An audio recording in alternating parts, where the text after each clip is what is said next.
ఈరోజు మళ్ళా జగన్మోహన్ రెడ్డి ముందుకొచ్చి మొన్న ప్రెస్ మీట్లో మాట్లాడాడు. నిజంగా చెప్పాలంటే జగన్మోహన్ రెడ్డి ఆ రోజు మాట్లాడిన మాటల్ని బేస్ చేసుకొని ఈరోజు గవర్నమెంట్ ఎందుకు అతని మీద చర్యలు తీసుకోకూడదు?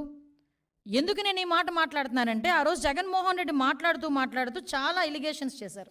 ఆ ఎలిగేషన్స్లో సుమారుగా 36 రాజకీయ హత్యలు జరిగినాయి ఈ 45 రోజుల్లో. దగ్గర 300కి పైగా హత్యాయత్నాలు, 35 ఆత్మహత్యలు అని చెప్పి ఏదో 560 చోట్ల ప్రైవేట్ ఆస్తులను ధ్వంసం చేశారని, రకరకాలైన ఎలిగేషన్స్ అనమాట. 490 ప్రభుత్వ ఆస్తులను ధ్వంసం చేశారని, 1000 వరకు దౌర్జన్యాలు, దాడులు చేశారని ఫిగర్స్తో సైతం ఇచ్చారు. వీటన్నిటి గురించి పక్కన పెట్టు, 36 రాజకీయ హత్యలను మాట్లాడు.